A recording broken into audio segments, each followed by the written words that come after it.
Ya. Hola. Hola, ¿cómo están?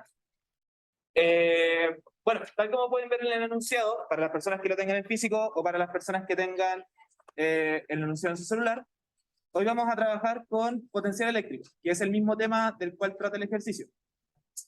Eh, bueno, primero que todo, el ejercicio del auxiliar no es un spoiler del ejercicio, así que en ese sentido no va a ser como un quintazo completamente, pero es del mismo tema, así que podemos empezar como a hacer preguntas al respecto, como si tienen alguna duda con respecto al potencial eléctrico, qué cosas son importantes al calcularlo, qué cosas tenemos que tener en consideración, mejor es que las hagan ahora. ¿Ya? Vamos a hacer un pequeño repaso de lo que es potencial eléctrico mientras vamos desarrollando el ejercicio, y eso quizás les va a servir un poco para lo que tengan que abordar en un rato más. Y al final del ejercicio, al final de toda la sesión, están sus ejercicios número 1 para que los puedan ver si es que alguien quiere feedback. ¿Ya? También si alguien no puede esperar hasta el final del ejercicio, pueden mandarme un correo y yo les mando una foto con la revisión. ¿Hay alguna duda antes de que partamos? ¿Sí? Claro, puedes ver tu revisión y decirme cómo que piensas que esto no está correcto, como el típico reclamo. Ya. Entonces, en la clase de hoy vamos a continuar con uno de los temas que trabajamos con Daniel y corresponde a potencial eléctrico.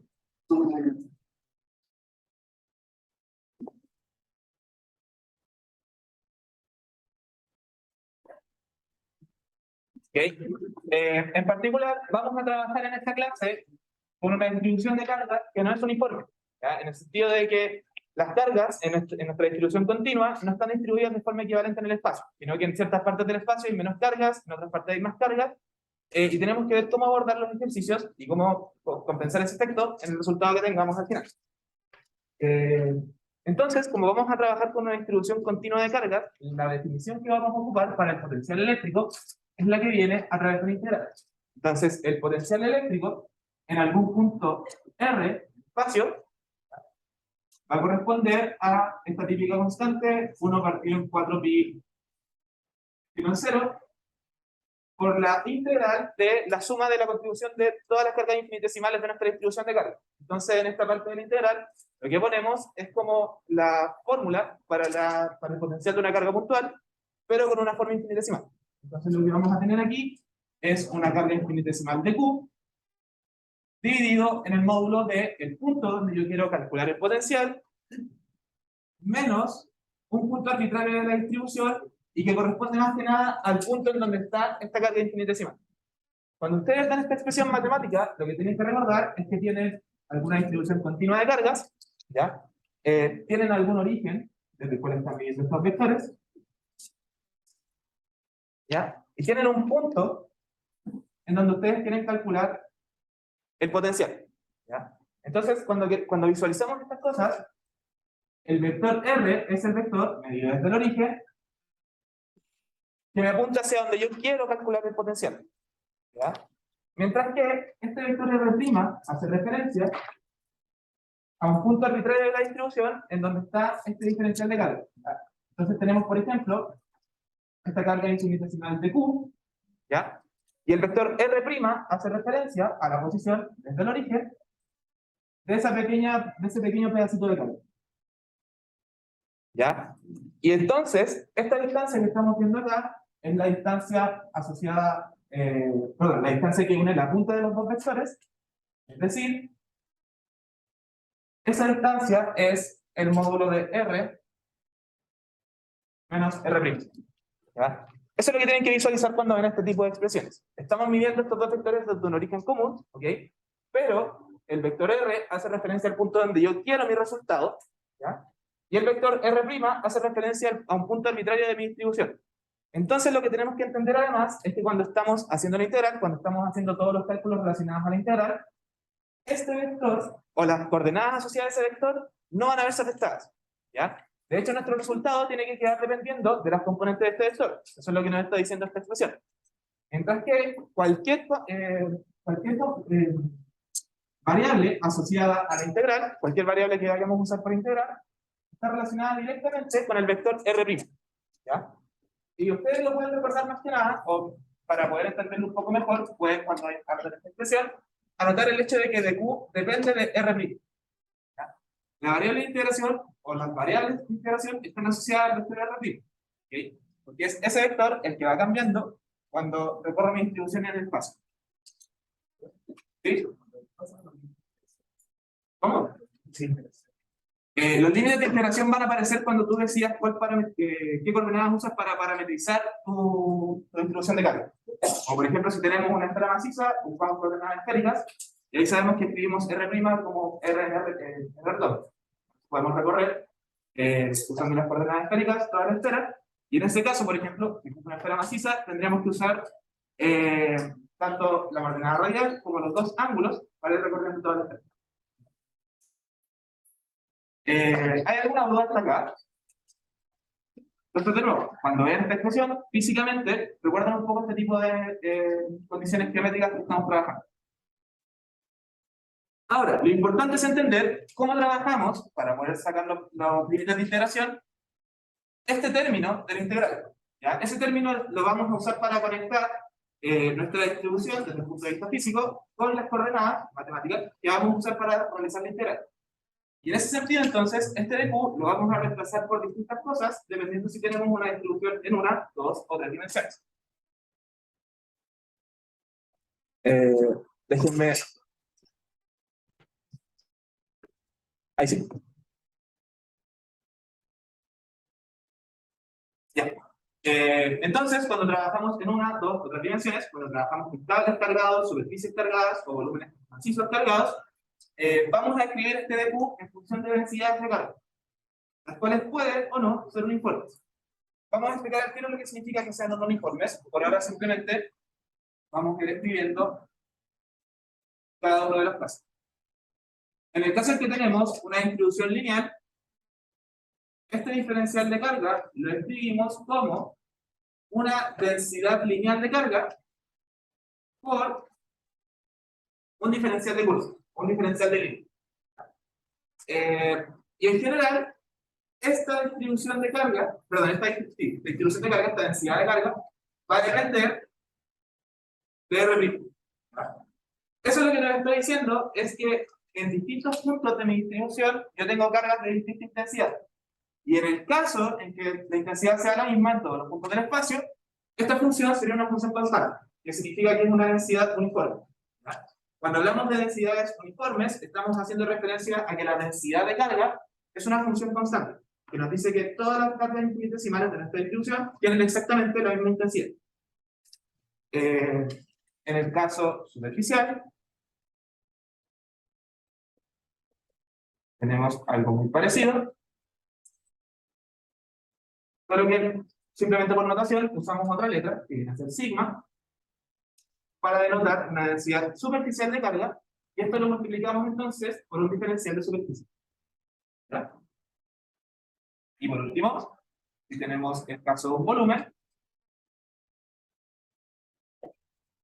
nuestro diferencial de carga lo vamos a transformar en una densidad volumétrica de carga, ¿ya?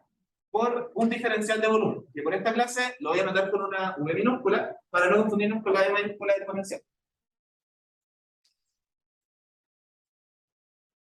¿Sí?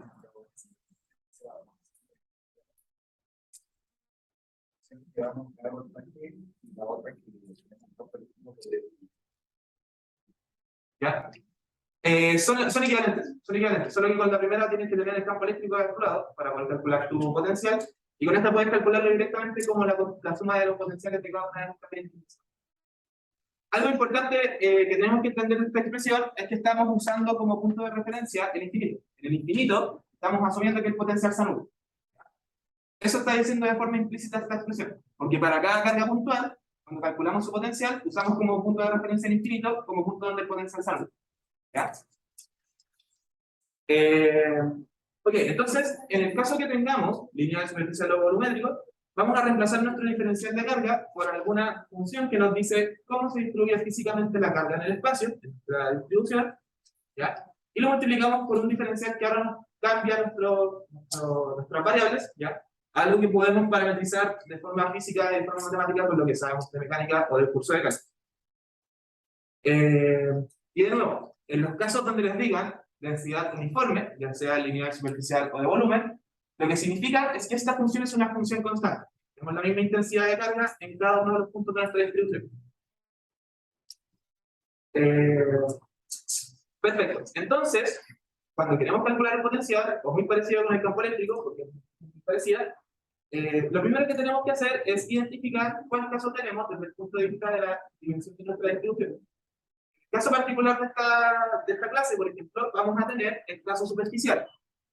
Entonces, en nuestro caso, vamos a ocupar esta expresión para reemplazar el tipo.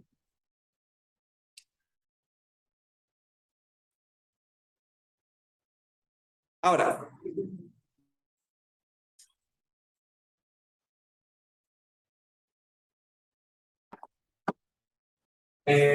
perfecto. ¿Hasta aquí hay una duda? Bien.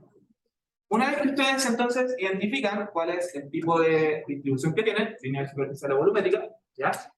De lo que nos tenemos que encargar es de poder parametrizar bien estos dos vectores, es decir, ocupar coordenadas que nos permitan escribir estos vectores de forma simple y que nos permitan conectar de forma intuitiva o geométrica con la distribución que tengamos. Y ahora es cuando empezamos a trabajar con el caso particular que tenemos acá. En el caso que tenemos, en el ejercicio del día de hoy, lo que tenemos es un disco ya cargado, pero no está cargado de forma uniforme. Está cargado de tal manera que en el centro su carga es 0, y mientras nos vamos alejando de forma radial hacia el borde del disco, va aumentando la carga de manera cuadrática. ¿Ya?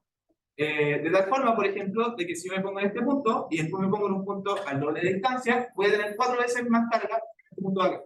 ¿Ya? Y como tenemos un disco entonces, y también nos preguntan por el potencial en el eje de simetría de este disco, las coordenadas que nos conviene utilizar son coordenadas cilíndricas. ¿Ya? Y lo que nos conviene además es usar como punto de origen el centro del disco. ¿Ya? Entonces ese punto verde es el origen. ¿Ya? Y nos vamos a apoyar en ese origen para poder, sistema de coordenadas cilíndricas, para poder calcular esta integral, ¿ya? Y más que nada para poder escribir bien el vector R y R'. ¿Ya? Entonces, lo que debemos recordar también conceptualmente, cada vez que vean el vector R en este tipo de expresiones, lo que tienen que recordar en palabras es que esto es donde quiero obtener el potencial. ¿Ya? Entonces, ese vector R hace referencia a un punto, puede ser arbitrario o no, en donde yo quiero obtener mi potencial eléctrico en este caso. Lo que nos están diciendo en el enunciado es que queremos obtener el potencial eléctrico asociado a esta distribución en un punto en el eje de simetría del disco, a una distancia arbitraria de su centro. Es decir, lo que queremos es, tomando en cuenta este eje, calcular nuestro potencial eléctrico en este punto, por ejemplo, que está sobre el eje de simetría. Puede ser a cualquier altura, estoy poniendo un punto arbitrario. Lo importante es entender que es sobre el eje de simetría, y como tenemos que parametrizarlo, como tenemos que escribir esto de alguna forma matemáticamente, lo que vamos a decir es que la distancia de ese punto hacia el centro del disco es 0. ¿Ya?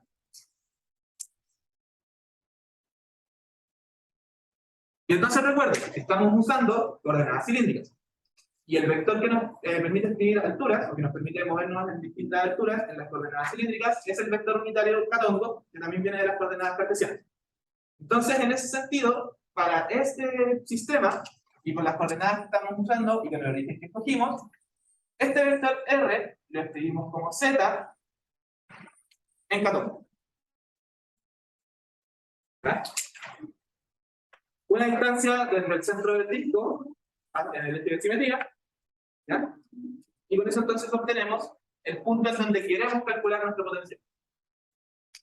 Algo importante cuando escribimos o cuando definimos este tipo de cosas también es darnos cuenta de si esta distancia es o no arbitraria. En muchos ejercicios, por ejemplo, ustedes les dan una distancia fija, distancia A. ¿Ya? Y en ese caso, por ejemplo, no tendría ningún problema en simplemente escribirlo de esta forma. Pero en nuestro caso nos dijeron que queremos un potencial en un punto arbitrario. Por lo tanto, tenemos que entender cuáles son los límites en los que puede moverse este centro. Nunca lo vamos a variar. Esto jamás va a ser una variable de integración. Pero también tenemos que entender para qué puntos va a ser válido nuestro resultado. Y entonces, como queremos el potencial en cualquier punto del eje, entonces lo que estamos tomando en cuenta es que esta coordenada puede ir entre menos infinito, que corresponde a estar en el infinito hacia abajo del disco, e infinito, que corresponde mismo a ese infinito para arriba. ¿Ya? Entonces, cuando estamos calculando nuestro resultado, cuando estamos calculando la integral, esto no va a ser una variable de integración, pero nuestro resultado tiene que ser consistente con el hecho de que z puede ser un número negativo o puede ser un número positivo. ¿Ya? De nuevo, no habría problema si es que le dieran una distancia a fija, en ese caso no tendrían que tomar en cuenta.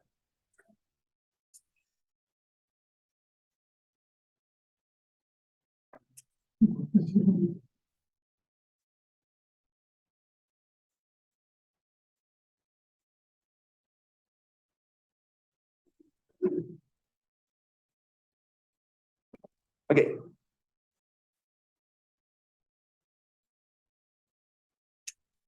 Luego, el vector R' lo tenemos que entender como la posición de un punto arbitrario de la distribución de carga.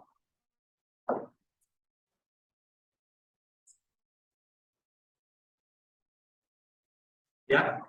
Entonces, el R', o la elección que hagamos para R', ahora sí es bastante importante desde el punto de vista de la integral, porque las componentes de este vector van a ser nuestras variables de integración.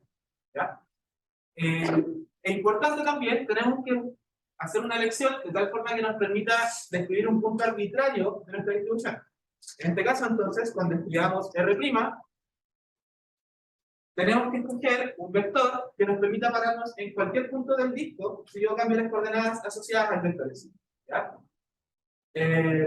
Y aquí es donde también es conveniente que hayamos escogido las coordenadas cilíndricas. Porque si tomamos en cuenta el origen en el centro del disco, entonces este disco está en el plano XY y además siempre es paralelo a ese plano. Entonces podemos ocupar las coordenadas polares, o al menos solamente la parte radial y angular de las coordenadas cilíndricas, para describir una posición arbitraria en este disco. De nuevo, para verlo más que nada de forma gráfica, lo que queremos es, tomando una carga infinitesimal de este disco, escoger un vector que nos permita describir ese punto arbitrario. ¿Ya? Y entonces la elección que hagamos para R' nos tiene que servir, por ejemplo, si cambio la distancia radial o si cambio el ángulo, para pararme en cualquier punto del disco. ¿Ya? En ese sentido, este siempre va a ser variable. A diferencia de este, que por ejemplo puede ser un punto fijo, este siempre va a ser variable. Siempre vamos a tener que tener cuidado entonces en definir bien cuáles son los límites una vez que lo parametrizamos. De nuevo, en este caso es conveniente, estamos usando coordenadas polares solamente, y para un disco en particular, algo que tiene forma circunferencial, yo siempre voy a poder escribir la posición de un punto arbitrario de este disco como una distancia radial, distancia desde el centro hacia algún punto del disco, en la dirección radial, que por hoy lo voy a escribir como R-tongo en vez de rotongo. En general voy a trabajar con R-tongo para coordenadas cilíndricas, a no ser que combinemos cilíndricas y esféricas en algún punto, ¿ya? Para no confundirnos con el RO de alguna densidad volumétrica. Pero entonces, más que nada recuerden que esto es el vector unitario radial de las coordenadas cilíndricas para este ejercicio. Perfecto, y con esto ya tenemos un sitio, un punto cualquiera, un punto arbitrario de nuestro disco. ¿Ya? Recuerden que para las coordenadas cilíndricas, la coordenada angular está implícita en el vector unitario. ¿Ya? Entonces, esto sí depende de la distancia radial y del ángulo. ¿Ya? Esto nos permite describir cualquier punto del disco. Y en particular, entonces, como esto también va a tener en cuenta, o esto nos va a dar nuestras variables de integración, en este caso nuestras variables para integrar van a ser la distancia radial, porque eso nos permite movernos en la distancia del disco, y la coordenada angular, porque eso nos permite recorrer el disco alrededor de todo el eje. ¿Ya? Tenemos que entender bien cuáles son los límites de estas dos variables. Porque esto nos van a dar los límites de la integral. Entonces, ¿en qué límites podría mover la distancia radial para poder recorrer mi distribución de carga? Entre 0 y A. Entre 0 viene a ser el centro del disco y A es el radio completo. Y para el ángulo, ¿cuáles serían los límites?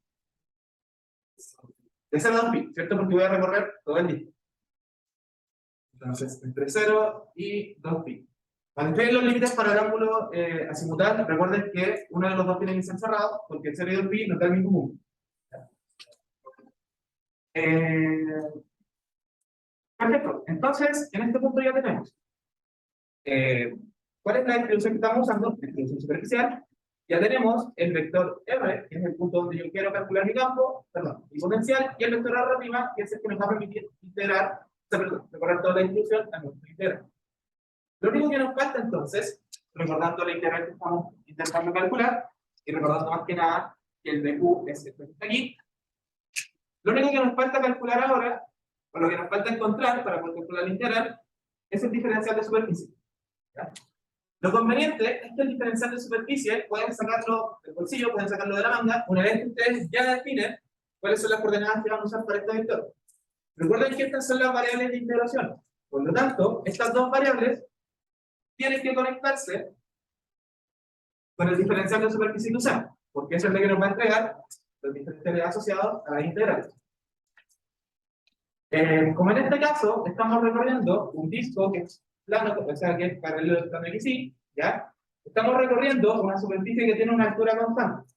Y si recuerdan del curso de mecánica, o del curso de cálculo diferencial, o del resumen de subida de coordenadas, en el caso en que tenemos una altura constante para las coordenadas cilíndricas, el diferencial de superficie es igual a la distancia radial por el diferencial del ángulo por el diferencial de la coordenada radial. ¿Ya? Esto es el diferencial de superficie en coordenadas cilíndricas para una altura constante. ¿Ya? Algo que pueden verificar para que, por si lo están sacando como de sus recuerdos, para ver si esto está correcto o no, es verificar las dimensiones. Esto tiene que tener dimensiones de área. Aquí tenemos una longitud, los ángulos no tienen dimensiones, aquí tenemos otra longitud, entonces todo esto tiene unidades de área. Eso está correcto. ¿Ya? Eso más que nada por si lo sacan como de intentar recordarlo, si se le olvida la expresión, una de las cosas que pueden usar para chequear es que tenga las unidades correctas. Perfecto. Y en particular, ya tenemos los límites asociados a esas variables, ¿ya? Y tomando en cuenta esto, ya podemos reemplazar todo el integral y empezar a hacer el cálculo. Entonces, hasta acá, ¿hay alguna duda? Porque hasta acá es todo lo que tenemos que plantear antes de empezar a hacer los cálculos matemáticos. Bueno, sí, yo tengo una duda como de como el signo. ¿Qué es lo que te dice?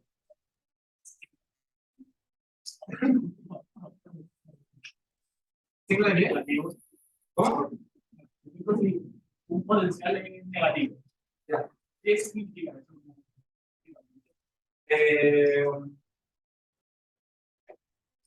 A ver, bueno, en realidad, físicamente, claro, el potencial es un sentido como está asociado al. Es porque el campo está asociado como a las derivadas del potencial en realidad. El signo no diría mucho en ese sentido, el signo de la derivada no sería. A ver, no sabría cómo decirte directamente como la interpretación del signo del potencial en sí solo, ¿sí? Podría darte una pista más que nada como de cuál es la distribución total de carga, o sea, como cuál es la carga total quizás en la distribución de carga que estás usando, o algo de ese estilo. Pero se empieza a cobrar un poco más de sentido físico cuando lo usas para calcular campo eléctrico, por ejemplo, o cuando lo usas para calcular energía. La parte B del ejercicio que tenemos ahora, al menos, vamos a ver una aplicación de cálculo del potencial eléctrico en donde vamos a dar cuenta de que si fuese positivo o negativo no importa mucho porque el resultado neto que tenga va a depender de si pongo recarga positiva o negativa en el espacio. Lo que nos va a dar más que nada quizás es hacia dónde va a moverse una carga puntual o una distribución de carga que yo ponga en algún punto del espacio. ¿Ya? Las cargas positivas tienden a irse a los lugares donde el potencial es mínimo, las cargas negativas tienden a irse donde el potencial es máximo. Eso si el potencial es positivo. Si el potencial es negativo, es al revés. Por eso el signo no importa mucho. El signo va a tomar un poco más de relevancia cuando lo combines con otra carga para ver cuál es su efecto como en el movimiento de esta carga. Ya, entonces, hasta acá tenemos todo calculado. Está todo el setup hecho para poder calcular la integral. ¿Tienen alguna duda hasta acá?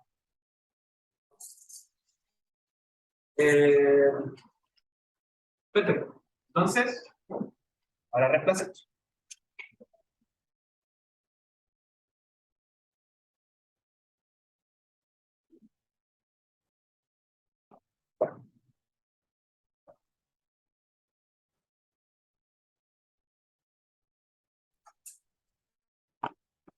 Ya. Entonces, recuerden que la integral que queremos calcular es esto que está acá.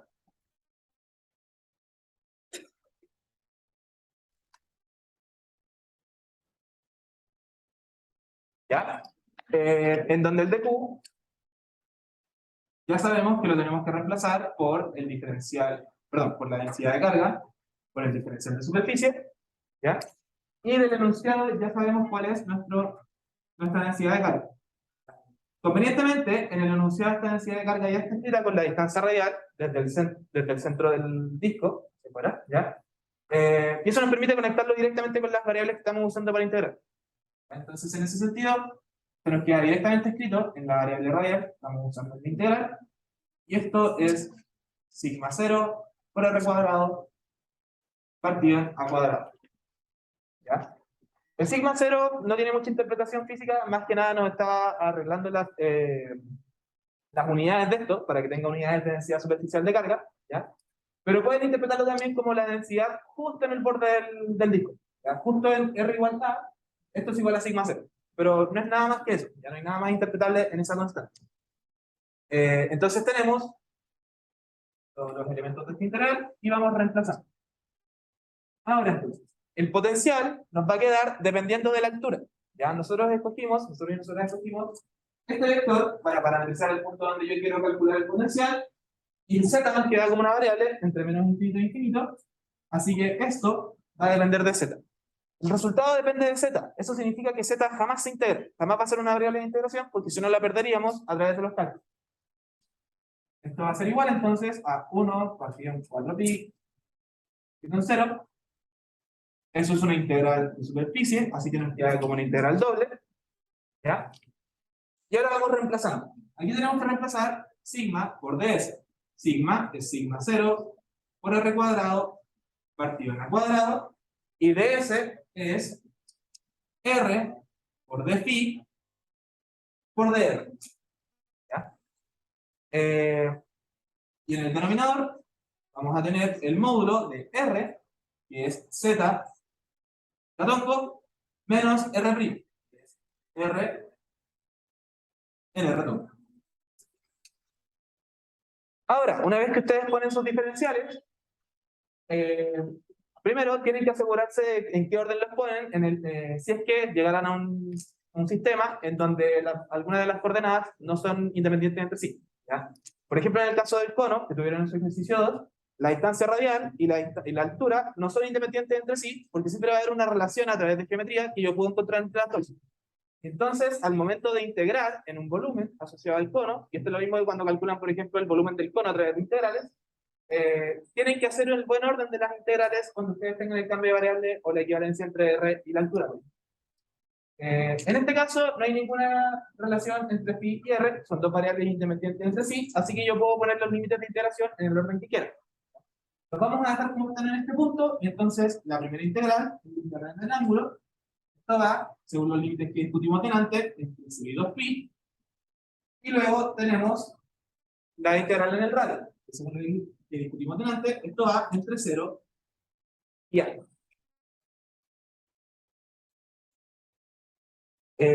Perfecto, y con eso ya está armada la integral. Lo que nos faltaría sería sacar las constantes y calcular este módulo que está abajo. ¿Ya? Lo único difícil que podría quedar hasta este punto sería calcular esto de aquí. Y para calcularlo, o los trucos que tienen para calcularlos, son de dos formas.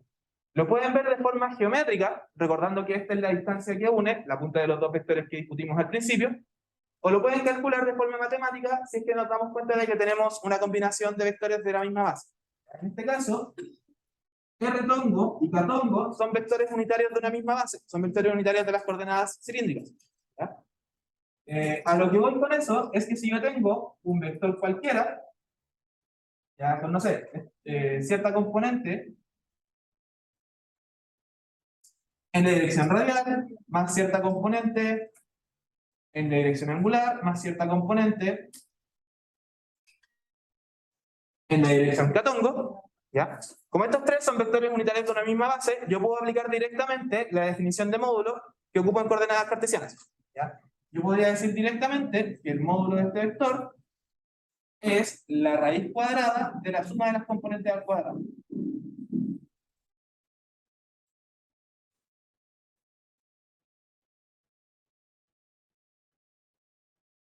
¿Ok?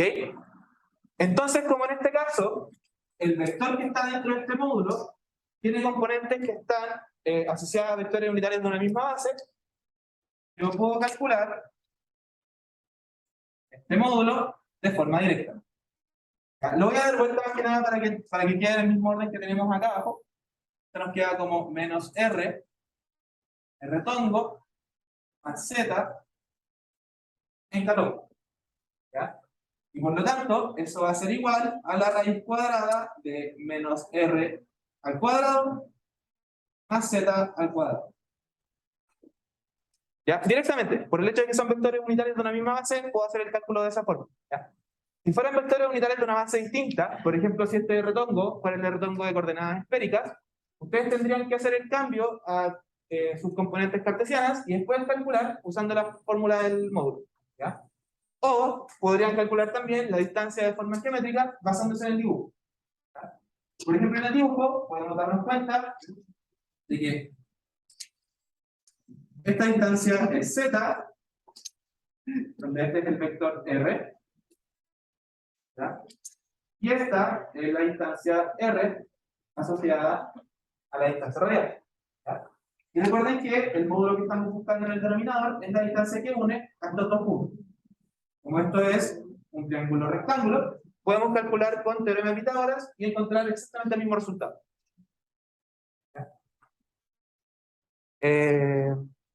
Perfecto. Entonces, con eso en mente y sacando las constantes de la integral, lo que tenemos que calcular finalmente es a 0 partido en 4pi en 0 al cuadrado por la integral entre 0 y a, integral entre 0 y 2pi de r al cubo partido en la raíz cuadrada de r al cuadrado a z al cuadrado por pi por d. Y entonces en ese punto ya tendríamos la integral que tenemos que calcular matemáticamente para poder llegar al resultado del potencial eléctrico que estamos buscando. Y en este punto, en realidad, más que nada, vamos a tener que empezar a ocupar como los típicos cambios de variables que encontramos en electro, o todas las técnicas que tengamos para poder calcular las integrales que nos aparezcan. Entonces, hasta acá, ¿hay alguna duda desde el punto de vista de plantear todo lo del sistema para construir la integral? ¿No? Perfecto. ¿Sí?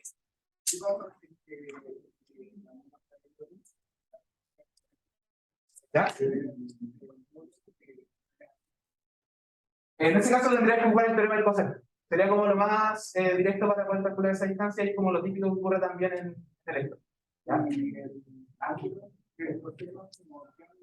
En ese caso tendrías que ver tus distancias para que el ángulo te quede como alguno de los ángulos que sean las variables. Como por ejemplo, comúnmente te va a aparecer como el θ, que es el vector cenital.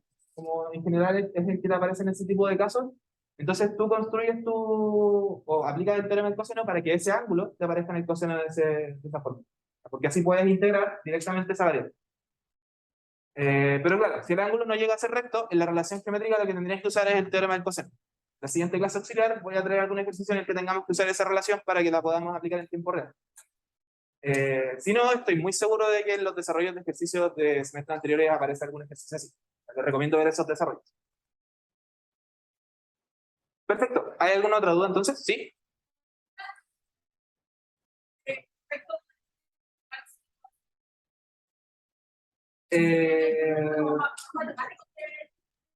Sí, el tema es que en este curso de electromagnetismo es donde aprendemos a integrar este tipo de cosas. Entonces, es gran parte del desarrollo y yo no sé cómo con las reglas, en este punto yo creo que sería como un 4. si es que lo ponemos en una escala del 1 al 7, plantear el ejercicio de forma física y poder llegar como a todos estos resultados tomando en cuenta las consideraciones geométricas y físicas del problema, sería como entre un 4 o un 5 para el caso de ejercicio. Es como un 4 tirado para 5 más que nada. Pues nada, sí, porque, de nuevo, en las integrales que nos aparezcan, a pesar de que son integrales difíciles cuando las vemos por primera vez, se repiten todo el rato. ¿Ya? Siempre vamos a tener integrales donde los cambios de variables van a ser como a través de cambios trigonométricos, que son los típicos que usamos en los primeros ejercicios del curso, o algunos cambios un poco más inocentes, como el que usaríamos acá, que es simplemente ocupar esto de la raíz como una nueva variable. ¿Ya? Esos son como los cambios de variable más típicos. ¿Sí?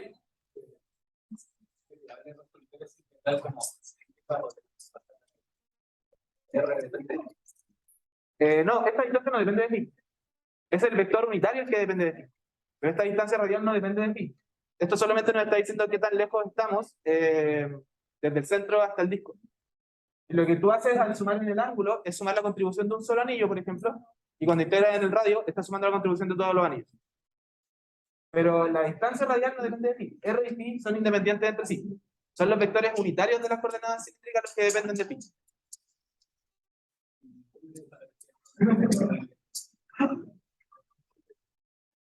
Es que no estamos trabajando con ángulos, o sea, no estamos trabajando con vectores. El potencial es una escalar directamente. Entonces, en el resultado, en la integral jamás nos va a aparecer un vector.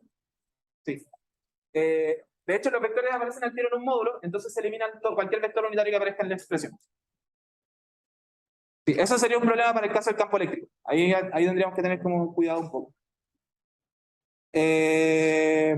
Ok. No vamos a alcanzar a resolver esta integral. De todas formas, esta integral, de nuevo, no es un hint para el ejercicio, así que no es tan problemático desde el punto de vista del cálculo. Y es de las integrales sencillas. El cálculo va a estar de forma detallada en la pauta que les suba. ¿Sí? Sí, sí, no hay ningún problema. Pero en este caso, como les dije, es de los cambios de variable más importantes que tenemos, porque es simplemente poner como nueva variable le gusta de la raíz. Entonces, y con esto vamos a finalizar, voy a intentar hacerlo de forma rápida.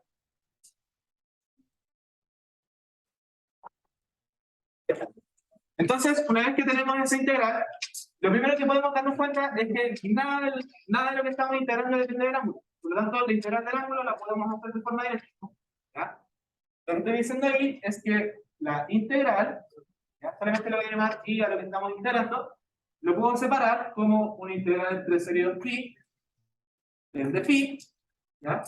Por una integral entre 0 y a del resto de cosas. Y esta sí depende de la variable radial.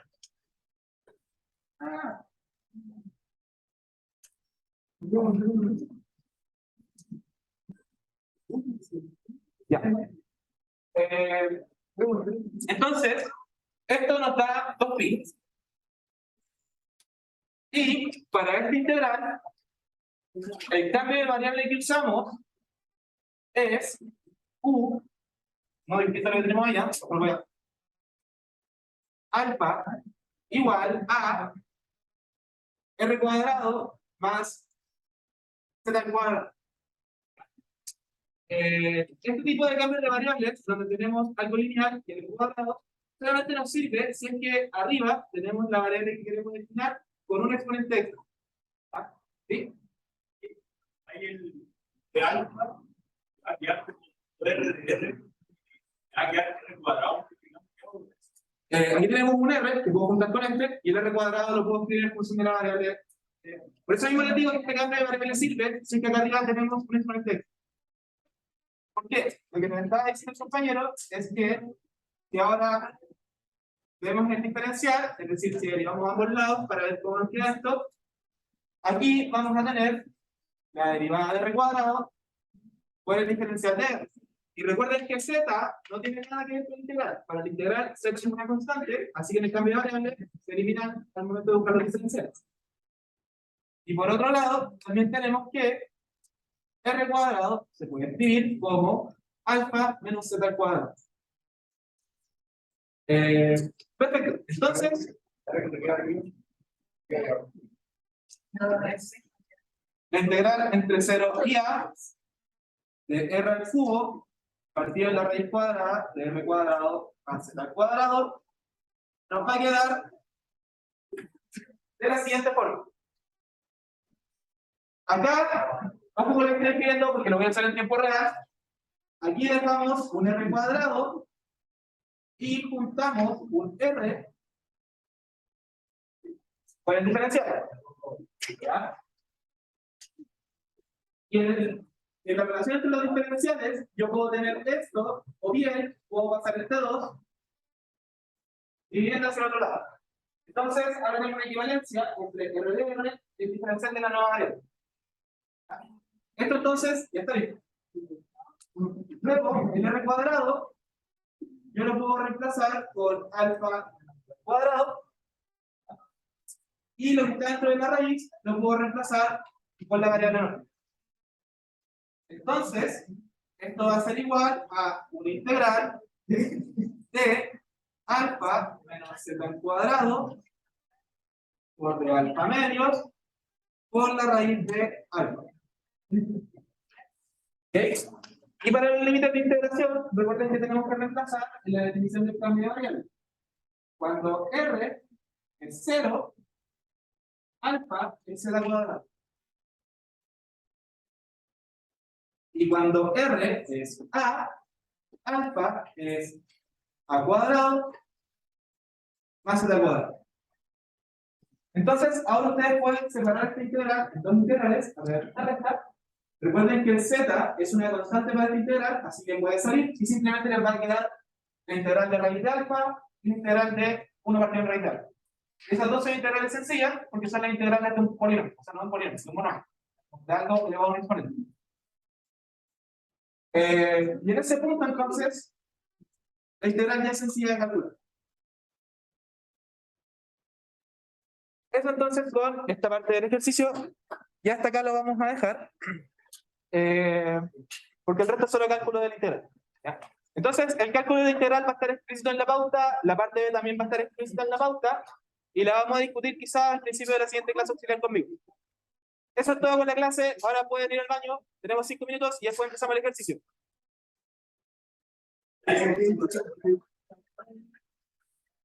¿Esto?